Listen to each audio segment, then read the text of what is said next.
ಇವನು ಲಕ್ಷ್ಮಣ್. ಯೂಶಲಿ ಹೆಸರಿಟ್ಕೊಂಡಿರೋರಲ್ಲ ಅವ್ರನ್ನ ಲಕ್ಕಿ ಅಂತ ರೀನೇಮ್ ಮಾಡ್ಕೊಳ್ತಾರೆ. ಆದರೆ ಇವನಿಗೆ ಅವಶ್ಯಕತೆನೇ ಇಲ್ಲ, ಯಾಕಂದರೆ ಇವನ ಹೆಸರಲ್ಲ, ಇವನಿರೋದು ಸಹ ಯಾರಿಗೂ ಗೊತ್ತಿದೆ. ಅರ್ಥ ಆಗಿಲ್ವಾ? ಇವನಿಗೆ ಹೈಪರಾಕಿಸಿಸ್ ಅಂದರೆ nothing but sound allergy. Advance ಲೆವೆಲಲ್ಲಿ ಇರೋದ್ರಿಂದ ಇವ್ನು ಯಾರ ಕಡೆಗೂ ಕಾಣಿಸ್ಕೊಳ್ಳಲ್ಲ. ಎಲ್ಲರೂ ಮಲಗಿದ ಮೇಲೆ ಎದ್ದೊಳ್ತಾನೆ, ಮತ್ತೆ ಎಲ್ಲರೂ ಎದ್ದೊಳಷ್ಟರಲ್ಲಿ ಮತ್ತೆ ಮಲ್ಕೊಂಡ್ಬಿಟ್ಟಿದ್ದು. ಇವನ್ ಲೈಫ್ ತುಂಬ simple. No family, no love. ಇವನಿಗಿರೋ ಡಿಸಾರ್ಡರಿಂದ ತುಂಬ ಫ್ರೆಂಡ್ಸು ಸಹ ಇಲ್ಲ. ಆದರೆ ಒಬ್ಬನೇ ಒಬ್ಬ ಬೆಸ್ಟ್ ಫ್ರೆಂಡ್ ಮಾತ್ರ ಇದ್ದಾನೆ. ಅವನು ತುಂಬ ರೇರ್ ಕೇಸಲ್ಲಿ ಮಾತಾಡುವಂಥ ವ್ಯಕ್ತಿ. ಎಲ್ಲರಂಗೆ ಅವನಿಗೂ ಜೀವನ ಮಾಡೋ ಆಸೆ ಇದ್ರು, ಯಾರೋ ಒಬ್ಬ ಮಹಾತ್ಮ ಹೇಳ್ದಂಗೆ ಅವ್ರವ್ರಿಗೆ ಸಿಕ್ಕಿರೋ ಲೈಫಲ್ಲಿ ಅವ್ರವ್ರು ಸಂತೋಷ ಪಡಬೇಕು ಅಂತ ಸಮಾಧಾನ ಮಾಡ್ಕೊಂಡು ಬದುಕ್ತವನೆ.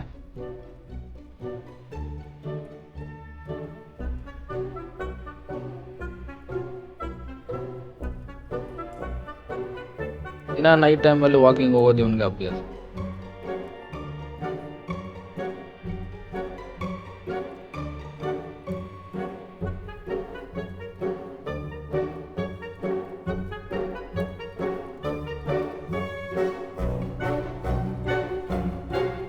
ಇವನಿಗಿರೋ ಪ್ರಾಬ್ಲಮ್ ಕಂಟ್ರೋಲ್ ಆಗೋದಕ್ಕೆ ಡಾಕ್ಟ್ರು ಟ್ಯಾಬ್ಲೆಟ್ನ ರೆಫರ್ ಮಾಡಿದ್ದಾರೆ. ಇವ್ನಿಗೆ ಯಾವಾಗೆಲ್ಲ ತುಂಬ ಹೆವಿ ಫೀಲ್ ಆಗುತ್ತೋ ಆವಾಗ ಟ್ಯಾಬ್ಲೆಟ್ ಹಾಕೊಂಡು ಅದನ್ನೇ ಕಂಟ್ರೋಲ್ ಮಾಡ್ತಾರೆ. ಆದರೆ ಅವನು ಅದಕ್ಕೆ ಅವನೇ ಆದ ಒಂದು ಓನ್ ಮೆಡಿಸಿನ್ ಕಂಡು ಇವನ ಲೈಫ್ ತುಂಬ ಪೀಸ್ಫುಲ್ಲಾಗಿ ಹೋಗ್ತಿದೆ. ಇವನ ಬೆಸ್ಟ್ ಫ್ರೆಂಡ್ ಬಿಟ್ಟರೆ ಇವನಿರೋದು ಸಹ ಬೇರೆ ಯಾರಿಗೂ ಗೊತ್ತಿದೆ. ಆದರೆ ಆ ರಾತ್ರಿ ಅವನ ಲೈಫ್ ವ್ಯಕ್ತಿ ಬಂದು ಅಕಸ್ಮಾತಾಗಿ ಬಂದರೂ ಆ ವ್ಯಕ್ತಿಯಿಂದ ಇವರಿಬ್ಬರು ಲೈಫ್ ಚೇಂಜ್ ಆಗುತ್ತೆ ಅಂತ ಯಾರೂ ಎಕ್ಸ್ಪೆಕ್ಟ್ ಮಾಡಿರಲಿಲ್ಲ.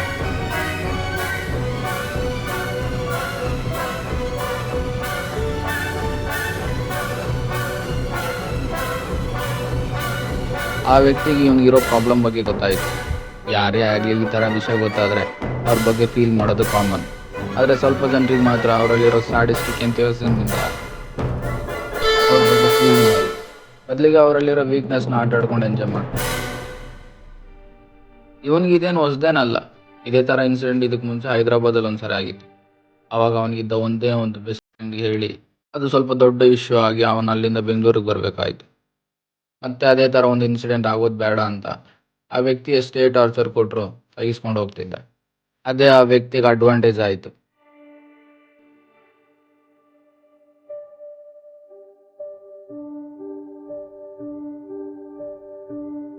ಇವನ ವೀಕ್ನೆಸ್ನ ಒಂದು ಎಂಟರ್ಟೈನ್ಮೆಂಟ್ ಅಂದ್ಕೊಂಡು ಆಟ ಆಡ್ಕೊಳಕ್ಕೆ ಸ್ಟಾರ್ಟ್ ಮಾಡ್ದ.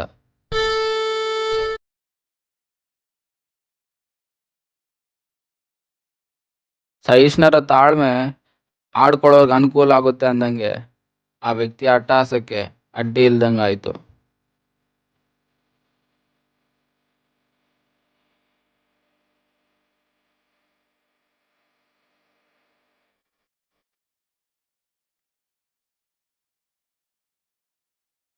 ಇವನಿಗೂ ದಿನ ತಲೆನೋವು ಹೆಚ್ಚಾಗ್ತಾ ಹೋಯ್ತು.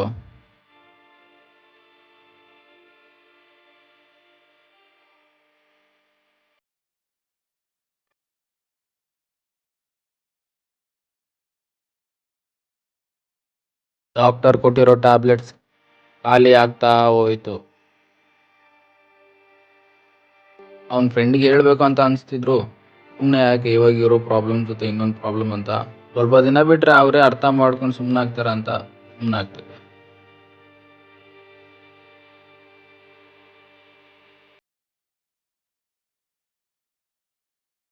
ಆದರೆ ಎಲ್ಲದಕ್ಕೂ ಒಂದು ಲಿಮಿಟ್ ಇರುತ್ತೆ ಅಲ್ವಾ?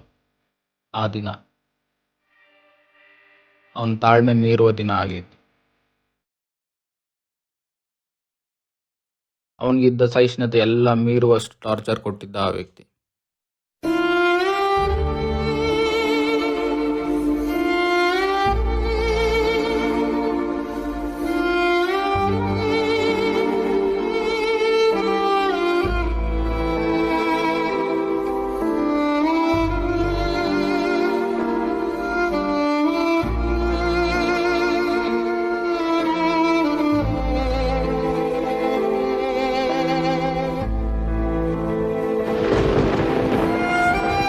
ಆದ್ರಿಂದ ಇವನನ್ನು ಹೇಗಾದರೂ ಮಾಡಿ ಕಂಟ್ರೋಲ್ ಮಾಡಬೇಕು, ಇಲ್ಲಾಂದರೆ ದಿನೇ ದಿನೇ ಇದೇ ಥರ ಭಯದಲ್ಲಿ ಬದುಕಬೇಕಾಗುತ್ತೆ ಅಂತ ಆ ದಿನ ಅವನ ಫ್ರೆಂಡಿಗೆ ಹೇಳಲೇಬೇಕು ಅಂತ ಹೇಳಿ ಡಿಸೈಡ್ ಮಾಡ್ಬಿಟ್ಟಿದ್ದ. ಆದರೂ ಹೇಳಿದ್ರೆ ಏನಾಗುತ್ತೋ ಅಂತ ಭಯ. ಮತ್ತೆ ಈ ಊರಿಂದ ಬೇರೆ ಊರಿಗೆ ಹೋಗ್ಬೇಕಾಗುತ್ತೇನೋ, ಹೇಳೋದೇ ಸರಿನಾ ಅಥವಾ ಇನ್ನೂ ಸ್ವಲ್ಪ ದಿನ ಕಾದರೆ ಪ್ರಾಬ್ಲಮ್ ತಾನಾಗೆ ಸಾಲ್ವ್ ಆಗುತ್ತೇನೋ ಅಂತ ಮನಸ್ಸಲ್ಲಿ ಗೊಂದಲ.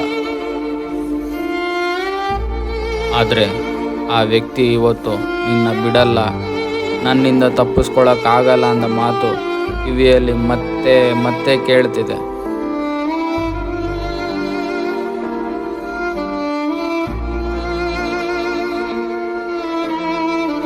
ಇಲ್ಲ, ಇನ್ನು ಲಾಭ ಇಲ್ಲ, ಹೇಳಿದ್ರೇನೆ ಒಳ್ಳೇದು ಅಂತ ಡಿಸೈಡ್ ಮಾಡಿ, ಹಲೋ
ಇವನಿಗಿರೋ ಪ್ರಾಬ್ಲಮ್ ಕಂಟ್ರೋಲ್ ಆಗೋದಕ್ಕೆ ಡಾಕ್ಟ್ರು ಟ್ಯಾಬ್ಲೆಟ್ನ ರೆಫರ್ ಮಾಡಿದ್ದಾರೆ.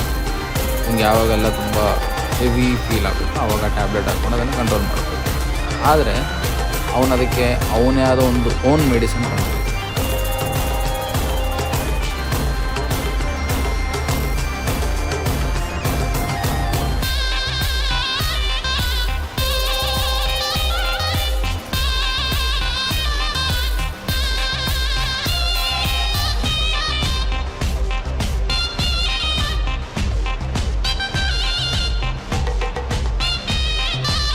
ಇವಾಗ ಅರ್ಥ ಆಯ್ತಾ ಆ ಬೆಸ್ಟ್ ಫ್ರೆಂಡ್ ಯಾರು ಅಂತ.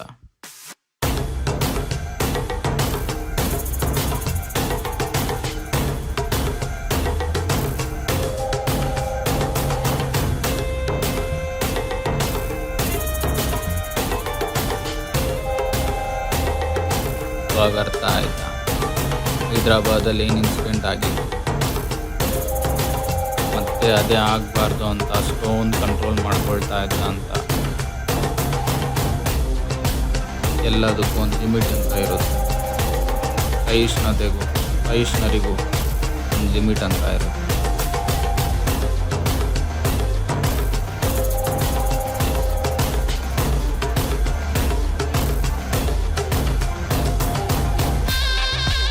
ಒಬ್ಬರ ವಿಕಲತೆಯನ್ನು ನೋಡಿದಾಗ ಅವ್ರಿಗೆ ಸಹಾಯನೇ ಮಾಡಲೇಬೇಕು ಅಂತಿಲ್ಲ, ಅಟ್ಲೀಸ್ಟ್ ಅವರ ಬಗ್ಗೆ ಕರುಣೆಯಿಂದ ನೋಡಿದರೆ ಸಾಕು.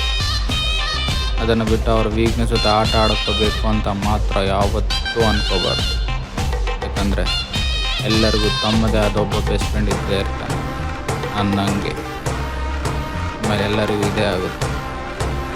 ಇದನ್ನು ಹೇಳ್ತಿರೋದು ಲಕ್ಷ್ಮಣ್ ಅಲ್ಲ, ನನ್ನ ಹೆಸರು ರಾಬಿನ್ ಹುಡ್.